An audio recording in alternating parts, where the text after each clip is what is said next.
Assalamualaikum warahmatullahi wabarakatuh. Melanjutkan yang kemarin masih di bab muqaddimah. Tapi sebelum itu kita mendoakan musannifnya dulu sebagai apa? Sebagai bentuk rasa terima kasih karena kita bisa mengaji kitabnya beliau ini. Bismillahirrahmanirrahim. Ila hadratin Nabi Mustafa Muhammad sallallahu alaihi wasallam wa ala alihi wa ashabihi wa sahbihi lahumul Fatihah. A'udzu billahi minasyaitonir rajim. Bismillahirrahmanirrahim. Alhamdulillahirabbil alamin arrahmanir rahim maliki yaumiddin. Iyyaka na'budu wa iyyaka nasta'in. Ihdinas siratal mustaqim. Siratal ladzina an'amta 'alaihim ghairil maghdubi 'alaihim waladdallin. Amin.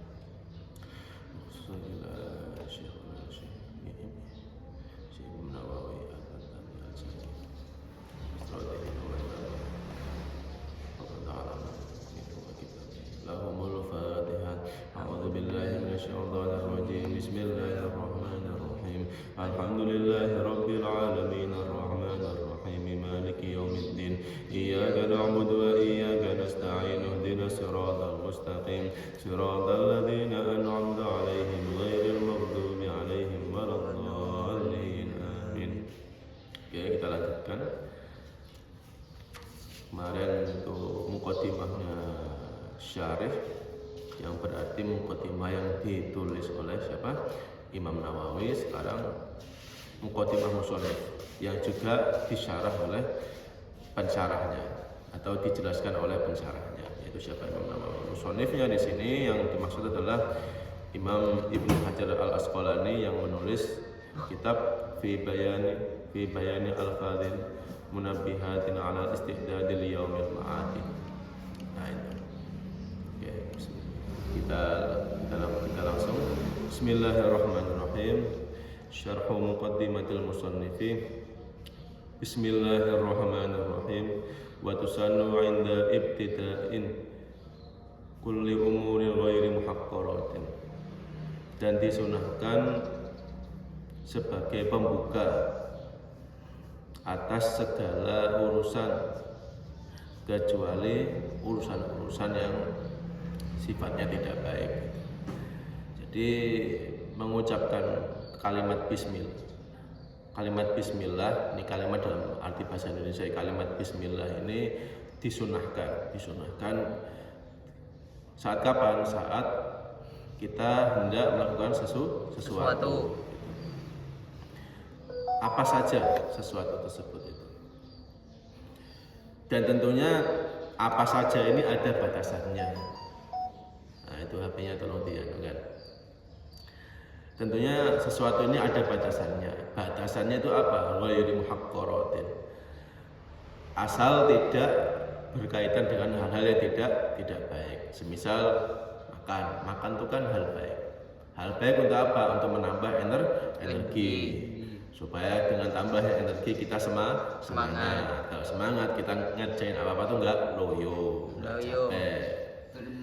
Nah, itu disunahkan kita mengucapkan Bismillahirrahmanirrahim. Itu pun juga tidur.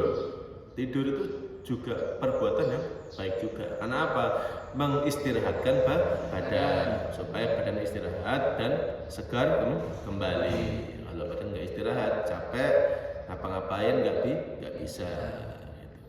Nah di situ itu hal-hal yang sifatnya sehari-hari yang itu baik untuk siapa? Ya baik untuk diri sendiri, untuk orang lain, dan juga baik menurut syariat Islam. Ya tetap baik itu harus ada panduannya. Nggak semua baik. Kalau semua baik nanti jadi bingung mana yang baik mana yang bukan. Nah kecuali hal-hal yang tidak baik dan ghairi muhaqqaratin itu. Semisal apa? Semisal mau buang air besar tidak usah baca bismillah itu kan. Meskipun itu kan baik Mas untuk mengeluarkan kotoran. Iya, tapi kan tetap perbuatan itu kan perbuatan yang jorok. Masa kamu mentang-mentang ini baik untuk mengeluarkan zat-zat yang tidak baik di tubuh, maka kita ucapkan bismillah pas berak, bahaya, tidak boleh. Jadi terus gimana ukurannya? Diukur dengan akal sehat lah pertama. Sekiranya hal itu kok jorok, tidak bagus, ya tidak perlu baca bismillah. Selanjutnya fa'in tarokaha fi awwaliha atabiha fi athnaiha biqaulihi bismillahi fi awwalihi wa akhirih. Nah, kemudian kalau semisal lupa atau meninggalkannya di awal, biasanya kan orang apalagi pas buka puasa itu kan lapar-laparnya itu pasti lupa itu. Jadi Allah Akbar langsung minum tanpa bilang bismillah dulu gitu. Itu sudah biasa, itu semua orang melakukan. Nah, bisa diganti mungkin di tengah-tengah ketika sudah sadar, ketika oh ya saya lupa belum baca bismillah, maka diganti dengan kalimat apa? Bismillahi fi awwalihi wa akhirih. Bismillah di awal dan bismillah di akhir gitu. Ini jaga-jaga kalau lupa gitu. Kenapa kok disunahkan mengucapkan bismillah? Itu tanda bahwa kita ikrar apapun yang kita lakukan itu adalah pemberian dari Gusti Allah. Dan karena apapun yang kita lakukan adalah pemberian dari Gusti Allah, maka seharusnya bagi seorang hamba sewajarnya kita mengakui itu. Lah kenapa kok gitu? Kan kita makan kan dengan tangan kita sendiri, dengan kemauan kita sendiri gitu. Lah problemnya adalah tanganmu kan yang diciptakan kan Gusti Allah, bukan kamu sendiri. Kalau bisa nyiptain sendiri ya coba bikin tangan sendiri. Nah, itu. Bikin dari kayu itu masih nggak bisa begini-begini, masih gini-gini tak paling. Gitu. Jadi kalimat bismillah itu termasuk ikrar mengenai bahwa apapun yang kita lakukan itu semua karena kuasanya Gusti Allah dan nantinya ditujukan untuk kebaikan. Selanjutnya alhamdulillahi fi kulli hinin ay zamani qalla au kathur. Yang di sini hinin di sini dimaknai zaman qalla au kathur, baik sedikit maupun banyak di situ. Wa awqatin wa hiya azminatun mahdudatun wa hiya min atami khasin ala amin. Di sini awqat dimaknai zaman yang mahdud, yang terbatas. Dan kalimat awqat ini menjadi ataf khos alal am. Jadi kalimat yang mengkhususkan sesuatu yang am. Maka di sini am itu umum ya, yang perlu dijelaskan. Itu yang umum di sini adalah kalimat hinin. Zaman atau waktu. Biasanya ya kalau dipakai yang hinin itu waktunya tidak tertentu. Kayak misalnya kalau di bahasa Indonesia itu kayak pada suatu hari, itu kan nggak tahu hari apa, kan kita nggak tahu. Atau sejak zaman dahulu, kan dahulu yang mana kan nggak tahu. Kemarin kan sudah zaman dahulu itu sudah. Nah, itu beda sama awqat. Kalau waktin atau awqat ini jamak dari waktin, jamak taksir, itu azmina mahdudah. Jadi zaman yang terbatas. Nah, bisa jadi waktu itu juga dirujukkan ke waktu yang di jam dinding itu, jam 1, jam 2 itu kan waktunya terbatas dari jam. Kenapa kok terbatas? Karena ada angkanya, ada ketentuannya. Saya waktu itu hari Senin, karena ada hari Seninnya. Berarti di luar hari Senin, ya berarti hari lain, bukan hari Senin. Wassalatu al-atfu minallahi wa min ghairihi ala rasulihi ila kafatil khalqi. Dan di sini sholawat ditujukan kepada siapa? Kanjeng Nabi Muhammad sallallahu alaihi wasallam, yang beliau diutus kepada ila kafatil khalqi, kepada seluruh makhluk, kepada seluruh umat manusia, sebagai rasul paling akhir. Asrofil khalqi, dan di sini al khalqu diberikan penjelasan wa huwa kullu ma aujadahu Allah taala ala taqdirin aujabat sul hikmah, yaitu setiap sesuatu yang diciptakan oleh Allah atau diwujudkan oleh Allah. Dan Kanjeng Nabi Muhammad sallallahu alaihi wasallam disebut sebagai asyrafil khalqi, sebaik-baiknya makhluk. Kenapa kok sebaik-baiknya makhluk? Karena pertama beliau adalah Rasulullah, kedua beliau adalah kekasihnya Gusti Allah yang diciptakan dahulu sebelum Adam diciptakan. Nah, bentuk apa ciptaannya?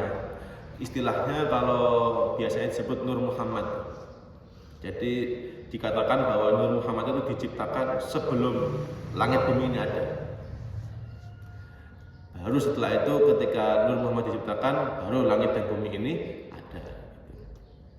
Dan nantinya dikatakan Nur Muhammad ini terus-menerus diturunkan dari nabi ke nabi sampai Nur tersebut berwujud manusia. Bernama siapa? Sosok Nabi Muhammad.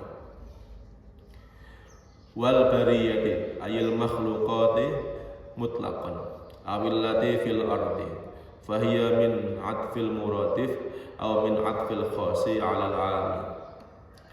Dan di sini al bariyah di sini dimaknai dengan makhluk yang ada di bumi gitu.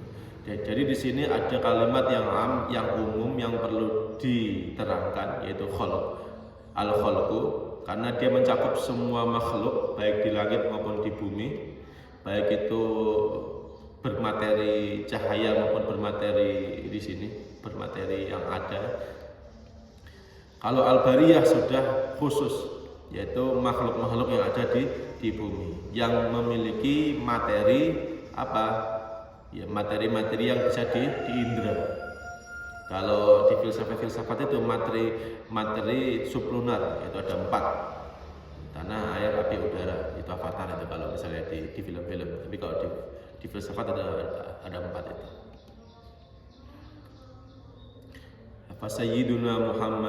Sayyiduna Muhammadun sallallahu alaihi wasallam afdalul khalqillahi kullahu. Hadhihi ayil mustahdharati fi dhihni, yaitu kitab yang dihadirkan di sini yang sebelumnya ada di pikirannya Imam Ibnu Hajar Al-Asqalani. Jadi yang namanya orang-orang kitab itu kan pasti sebelumnya telah dipikirkan. Kayak sampai misalnya mau mengarang itu lah, mengarang saya bu guru, coba kamu tuliskan cerita tentang liburan kemarin. Itu kan kamu mesti terngiang. Oh ya, saya libur kemarin ini gitu. Nah, sama. Kitab ini sebelum dikarang itu ya berada di dhihnun. Dhihnun di sini bisa qalbun, bisa dhihnun aklun. Itu apa? Al-munabbihatu 'alal isti'dadi li yaumil ma'adi. Ay 'ala ta'ahubi li ajli waqtir ruju'i ila Allah Ta'ala. Yang di situ kitab yang ditujukan untuk persiapan li ajli waqtir ruju'i ila Allah Ta'ala. Ketika kita hendak menghadap atau kita hendak kembali kepada Gusti Allah. Jadi memang orang Islam itu unik. Unik itu apa? Dalam arti kita hidup itu harus berpikir 2 arah, antara di dunia maupun di akhirat gitu. Kenapa kok di dunia harus dipikirkan? Karena itu adalah kehidupan kita sehari-hari, dari waktu ke waktu gitu. Dari menit ke menit sampai nanti dipanggil oleh Gusti Allah. Nah, yang kedua yaitu kehidupan kita di akhirat, di mana di akhirat itu adalah waktunya kita harvest kalau bahasa Inggrisnya, memanen apa-apa yang kita amalkan, apa-apa yang kita tanam di dunia. Nah, itu juga kita harus pikirkan gitu. Karena kalau pas di dunia kita nanam hal yang jelek, ya di akhirat akan diganjar. Begitupun juga sebaliknya. Fa inna minha ayil munabbihat, yaitu kitab ini isinya mayakunu matna au zaujaini. Nah, di sini di dalam kitab nasihat ini ada tulisan-tulisan nasihat yang sifatnya matna, dua pasangan. Matna itu dua langsung, berpasang-pasangan. Jadi nasihatnya dua-dua. Wa minha ma yakunu thulathiyan ila tamamil ashrah. Ada yang sampai 3 sampai ke ila tamamil ashrah, sampai lengkapnya 10 nasihat itu sendiri. Wa jumlatul maqalati mi'ataini wa arba'ati asyar. Jumlah makalah nasihatnya itu berapa? 214. Yang di situ ada al-akhbar. Akhbar itu yaitu ini hadis Nabi. Jumlahnya berapa? Khamsatun wa arba'una, yaitu 45. Wal bawaqiyu atharun, dan selebihnya atau sisanya itu adalah athar. Nah, bedanya akhbar sama athar ini, kalau akhbar ini itu adalah istilah yang digunakan untuk hadis Nabi Muhammad SAW. Kenapa kok disebut khobar? Karena apapun yang datang dari kanjeng Nabi itu adalah khobar dari langit, yaitu berita dari langit yang dibawa oleh malaikat Jibril, yang tentunya bersumber dari siapa? Gusti Allah. Bahkan di Quran sendiri kanjeng Nabi itu ketika berbicara, ketika melakukan itu bukan berdasarkan akalnya sendiri, tapi melalui wahyu. Wa ma yantiqu 'anil hawa in huwa illa wahyu yuha. Itu akhbar. Dari kalimat khobar yang berarti berita. Yang di sini arti maknanya itu diperuntukkan untuk hadis Nabi. Karena hadis Nabi itu sifatnya khobar. Karena Nabi itu hanya tabligh, menyampaikan. Adapun kalau athar, nah ini untuk sahabat. Kenapa kok istilahnya qaulnya sahabat ini atau perkataannya sahabat itu disebut athar? Karena sahabat itu ketika mengatakan sesuatu itu adalah berasal dari apa yang beliau rasakan. Nah, apa yang beliau rasakan itu berasal dari apa yang diamalkan dan apa yang diketahui.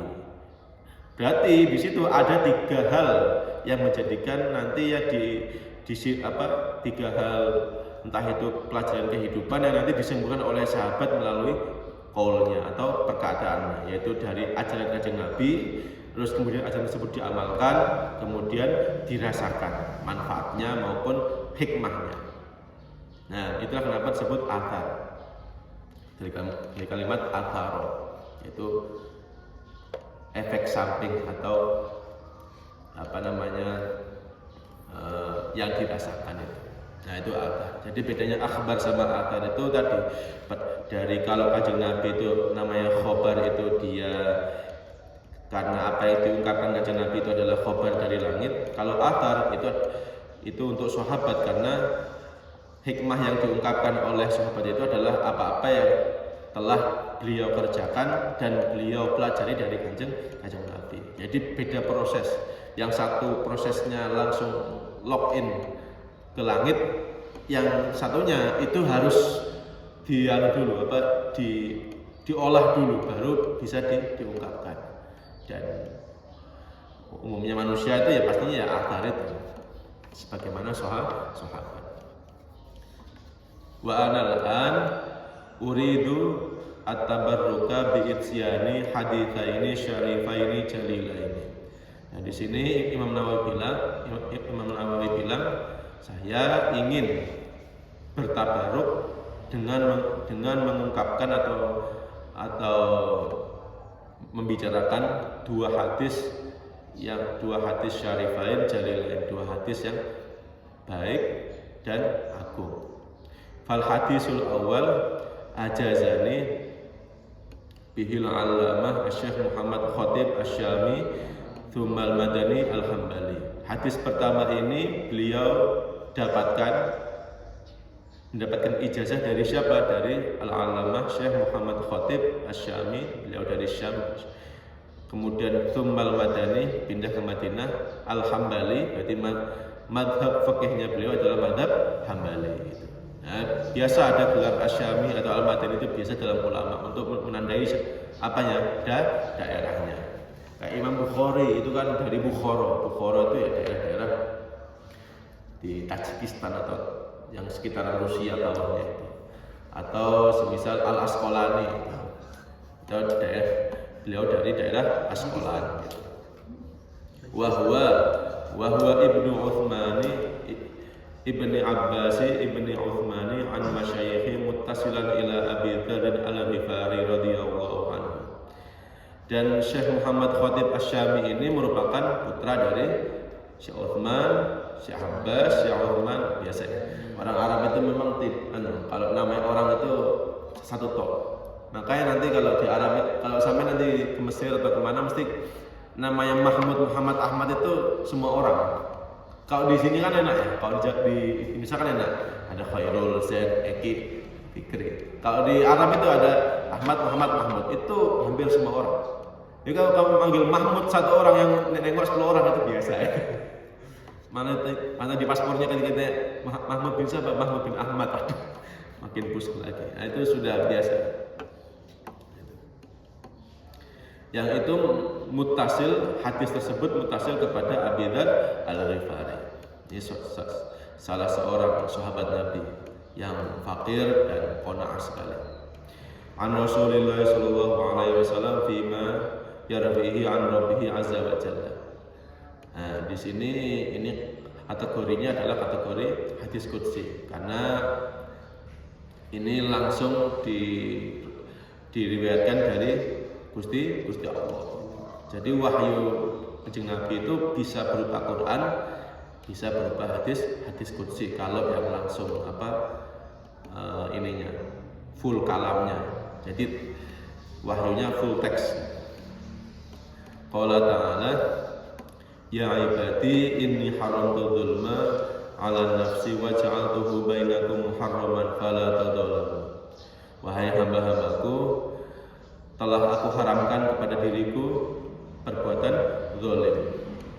Wa ja'altuhu bainakum muharraman, dan kujadikannya kepadamu semua perbuatan zalim itu adalah perbuatan yang haram atau tidak terpuji. Fala tadzalamu, maka janganlah engkau saling mendolimi.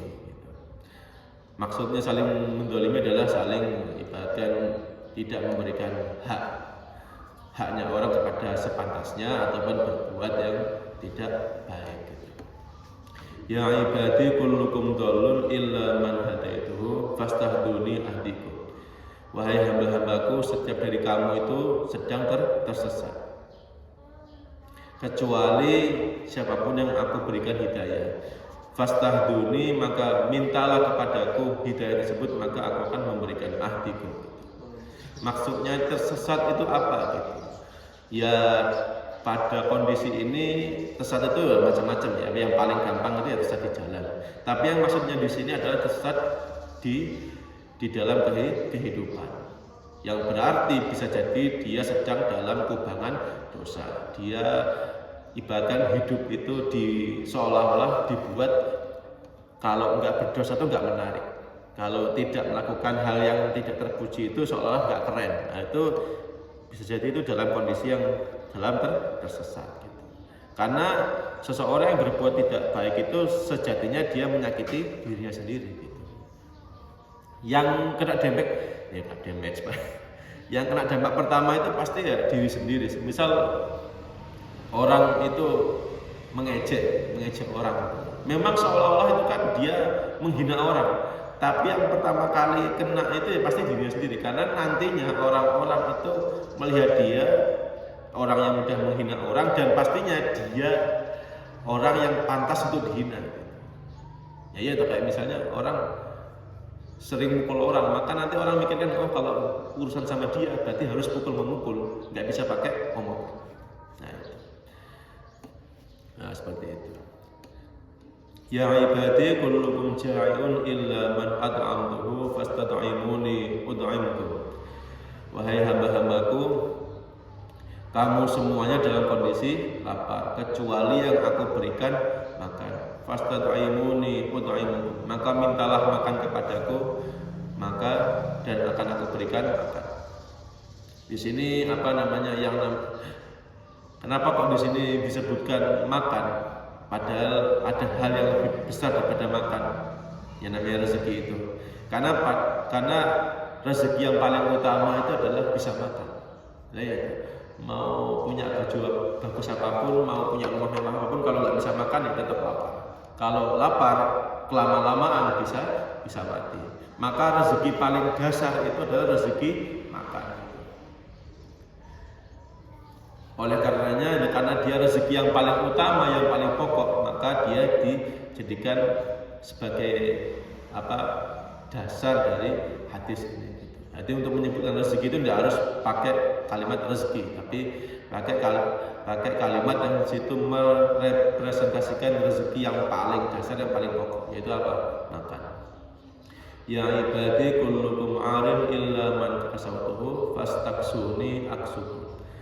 Wahai hamba-hambaku, setiap kamu itu adalah telanjang kecuali yang aku berikan pakaian. Fastaksuni aksukum, maka mintalah aku pakaian, maka akan aku berikan pakaian. Ya ibadi innakum tukhti'una bil-laili wan-nahar wa ana aghfiru dzunuba jami'an fastaghfiruni aghfir lakum.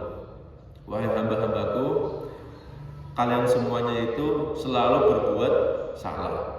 Bil-laili wan-nahar, baik di waktu malam maupun di waktu siang. Nah, di sini kenapa kok penyebutan waktunya itu waktu malam dulu daripada siang? Karena kalau di waktu malam itu kan orang-orang sedang biasanya kan sudah masuk ke bilik masing-masing atau kamar masing-masing. Yang berarti dia adalah di dalam kondisi sendiri, dan potensi orang berbuat salah itu ya paling besar ketika dia sendiri. Karena apa? Karena dia merasa tidak ada yang mengawasi. Ya semisal kayak orang gitu kan, ya nggak usah lah gitu, kayak orang mau mokel atau membatalkan puasa kan pasti kan cari tempat sembunyi. Gak mungkin tiba-tiba di tengah pondok itu aku makan ini di depannya Mbah Yai, di depannya Mas Eki, kan gak mungkin itu. Nah itulah wan-nahar. Wan-nahar itu berarti orang-orang berbuat salah di kondisi terang-terangan. Itulah kenapa disebutkan bil-laili dulu baru wan-nahar. Karena orang itu punya potensi berani berbuat salah, berbuat dosa paling besar ketika sendirian gitu. Wa ana aghfiru dzunuba jami'an, dan aku mengampuni seluruh dosa-dosa kalian. Fastaghfiruni aghfir lakum, maka mintalah ampun kepadaku, aku akan mengampuni kalian. Ya ibadi innakum lan tablughu durri fatadurruni wa lan tablughu naf'i fatanfa'uni.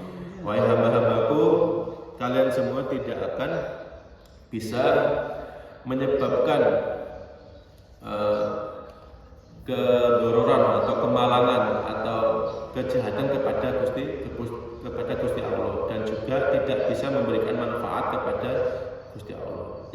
Yang berarti Gusti Allah itu berdiri sendiri, tidak butuh apapun dan tidak bisa disentuh oleh mara bahaya apapun. Mau semua orang berkumpul jadi satu membuat nuklir, kemudian nuklirnya diarahkan ke langit ketujuh, ya tidak akan bisa. Karena Allah ala kulli syai'in qadir. Allah berkuasa atas segala sesuatu. Ya ibadi law anna awwalakum wa akhirakum wa insakum wa jinnakum kanu ala atqa qalbi rajulin wahidin minkum ma zada dzalika fi mulki syai'a. Ya ibadi, wahai hamba-hambaku, law anna awwalakum, jikalau manusia dari awal, wa akhirakum, sampai nanti akhir, dari zaman Nabi Adam sampai nanti hari kiamat nanti manusia paling terakhir, wa insakum, dari kalangan manusia, wa jinnakum, dan dari kalangan jin, kanu ala atqa qalbin rajulin wahidin, semuanya berkumpul jadi ke satu orang kebaikannya, mazada dzalika fi mulki syai'a, itu tidak akan menambahkan sesuatu kepada Gusti Allah. Maka apapun perbuatan kita, baik itu kebaikan kita maupun pembelaan kita terhadap agama Allah, itu pada dasarnya tidak akan menambah sedikit pun kerajaan Gusti Allah. Karena apa yang kita lakukan itu ya merupakan bagian dari kuasa Gusti Allah gitu. Sehingga yang katanya bahwa saya ini berjuang untuk Gusti Allah, saya ini berjuang untuk ini dan macam-macam, supaya agama ini jalan, supaya ini jalan, itu pada hakikatnya tidak akan tidak memiliki nilai untuk memperlebar kerajaannya Gusti Allah. Nah terus gimana? Ya begitu saja. Ini ikrar soalnya, ikrar yang dilakukan oleh Gusti Allah. Dan kita sendiri hanya bisa menyaksikan gitu dan mengakui bahwa apapun yang kita lakukan di sini pada dasarnya kalau untuk ditujukan untuk menambahkan kekuasaannya Gusti Allah ya, tidak ada signifikannya sama sekali. Wong sejak dari dunia ini ada sampai nanti akhir itu ya merupakan kekuasaannya Gusti Allah semua. Ya ibadi law anna awwalakum wa akhirakum wa insakum wa jinnakum kanu ala afjari qalbin rajulin wahidin minkum ma naqasa dzalika min mulki syai'an. Nah ini juga kebalikannya. Jikalau semua hal tadi itu dikumpulkan ke satu orang kejahatannya, maka kejahatan tersebut tidak akan mengurangi sedikit pun kerajaannya Gusti Allah. Mau semuanya kafir sekalipun itu ya bagi Allah tidak penting semua gitu. Karena kekafiran kita kepada Gusti Allah itu sejatinya adalah bentuk dari kemaluan kita sendiri gitu. Kok bisa gitu? Kita sendiri yang hidupnya dari awal sampai akhir itu dijaga oleh Gusti Allah, diberi rezeki oleh Gusti Allah. Kita sendiri dengan akal kita yang sehat itu tiba-tiba kafir atau tiba-tiba mengkufuri nikmatnya Gusti Allah. Nah, itu.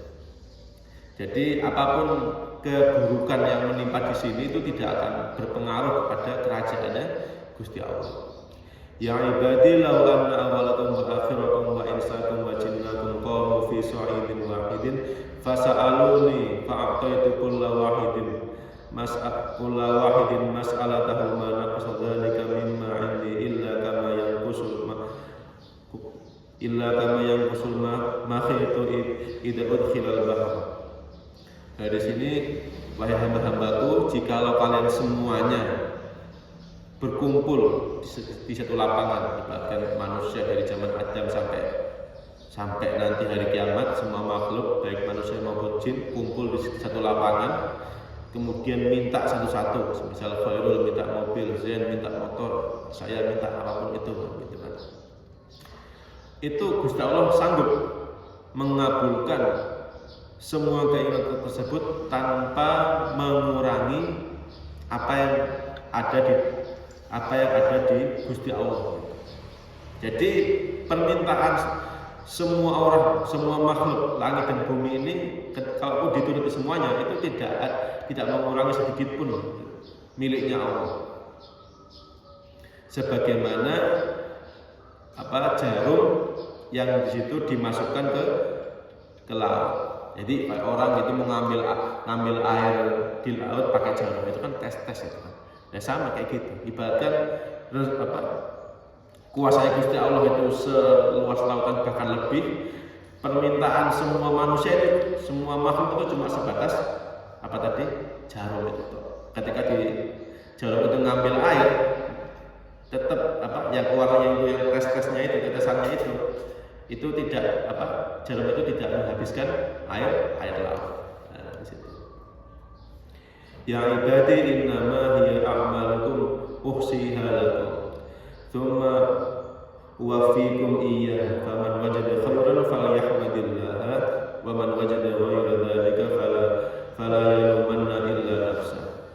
Wahai hamba-hambaku, setiap amal perbuatan yang kalian lakukan itu uhsiha lakum, itu semua kembali kepada kalian sendiri. Tsumma uwaffikum iya, dan aku berikan ganjaran. Faman wajada khairan, jikalau nanti amal-amal kalian itu terbukti amal yang baik, falyahmadillah, maka seharusnya kalian memuji kepada siapa? Kepada Gusti Allah. Waman wajada ghairan dzalik, jikalau nanti amal-amal kalian itu terbukti banyak yang salah, fala yalumanna illa nafsah, maka jangan salahkan siapapun kecuali diri kalian sendiri. Nah di sini ikrar bahwa setiap amal yang kita lakukan itu adalah amal kita sendiri. motivasi atau apapun itu yang kita lakukan ini sekarang itu adalah hasil dari motivasi kalian sendiri, hasil dari keinginan kalian sendiri. Dan Gusti Allah di situ dengan berbaik sangka, dari aja amal yang kita perbuat karena ingin sendiri itu diberikan ganjaran. Ibaratkan kamu hanya punya pondok karena kalian sendiri, bukan karena disuruh sama adik atau abah gitu. Tiba-tiba setelah kamu nyapu-nyapu, abah bilang ini leh ada uang, dikasih 20.000, 50.000. Itu kan sangat baik sekali ya. Amal baik yang kita lakukan sendiri malah kita yang dapat hadiah. Begitupun juga amal-amal yang buruk itu kan hasil dari keinginan kalian sendiri, dari motivasi kalian sendiri. Kalian sendiri yang pengen tampaknya boleh ya sedikit berbuat dosa. Kayak gitu-gitu kan itu kan hasil dari kalian sendiri. Gusti Allah tidak ikut campur. Maka nanti jika nanti hasilnya buruk di mahsyar ataupun di akhirat, maka jangan salahkan siapapun. Jangan salahkan Gusti Allah. Gusti, kenapa kau sampai menciptakan nafsu? Gara-gara nafsu itulah saya berbuat dosa. Loh, kan kamu juga punya akal. Seharusnya bisa mengendalikan nafsu itu, malah menyalahkan Gusti Allah. Nah, di sini kan di hadis qudsi ini kan ikrar bahwa apapun yang terjadi di dunia ini semuanya adalah kehendak Gusti Allah gitu. Maka semua hal yang di dunia ini menjadi relatif di hadapan Gusti Allah. Karena Gusti Allah bisa membalikkan apapun dan menjadikan sesuatu yang tidak mungkin menjadi mungkin. Contohnya, orang kaya itu mungkin tidak bahagia, mungkin. Kalau seandainya orang kaya itu ditakdir oleh Gusti Allah tidak bisa menikmati kekayaannya. Misal gitu, dia bisa beli lobster, bisa beli king crab atau kepiting Alaska yang harganya yang itu nangkapnya aja harus ke Alaska sana. Tiba-tiba orang kaya tersebut yang sudah beli kepiting Alaska tadi nggak bisa menikmati karena alergi. Jadi kan bisa saja. Dan bisa juga orang, misalnya ada orang yang mungkin sederhana tapi dia sangat menikmati hidupnya ya, seperti halnya kita ini lah, makan tahu tempe, tapi karena kita sehat, nggak ada masalah kesehatan apapun, kita bisa makan enak-enak saja dan kenyang alhamdulillah, dan tidak ada efek samping apapun gitu. Itu jadi dunia di hadapan Gusti Allah itu menjadi semua relatif, semua mungkin. Tapi pas kita melihatnya sendiri, misalnya kita yang menjalani sendiri, kadang-kadang seolah-olah dunia itu semua berjalan sesuai dengan ininya, koridornya, sesuai dengan ininya, jika orang kaya maka dia bahagia, kan seolah-olah kan begitu. Kalau kita melihat dari sisi manusia yang menjalani itu kan kita melihat misalnya, oh ini orang punya mobil Lexus, punya Rolls Royce, punya Ferrari gitu, kita punya Innova atau kita punya motor gitu kan. Yang sana mobil yang mewah itu kalau kita lihat dari persepsinya kita yang menjalani itu seolah-olah memang itu pasti gitu. Tapi jika kita naik atau kita percaya pakai persepsinya Gusti Allah, maka semua hal tersebut ya sama saja gitu. Baik orang yang naik mobil Rolls Royce maupun yang naik Kijang Innova, ya itu sama saja. Sama-sama enak, sama-sama cepat dan lain-lain. Jadi gitu. Jadi ketika kita melihat dunia ini pakai persepsinya Gusti Allah yang ala kulli syai'in qadir, maka apapun yang ada di dunia ini, apapun yang kita miliki sekarang itu adalah karunia terbesar yang bisa jadi orang lain tidak punya. Misalnya ada orang yang nyantri sini, belajar di sini, itu ya nikmat juga, karena di saat yang lain ada orang-orang yang lain tidak bisa nyantri. Itu saja yang bisa saya sampaikan untuk kali ini. Untuk hadis selanjutnya bisa dilanjutkan ke mukadimah yang selanjutnya. Saya akhiri, alhamdulillahirabbil alamin, subhanakallahumma bihamdika asyhadu an la ilaha illa anta astaghfiruka wa atubu ilaik. Assalamualaikum warahmatullahi wabarakatuh. Waalaikumsalam.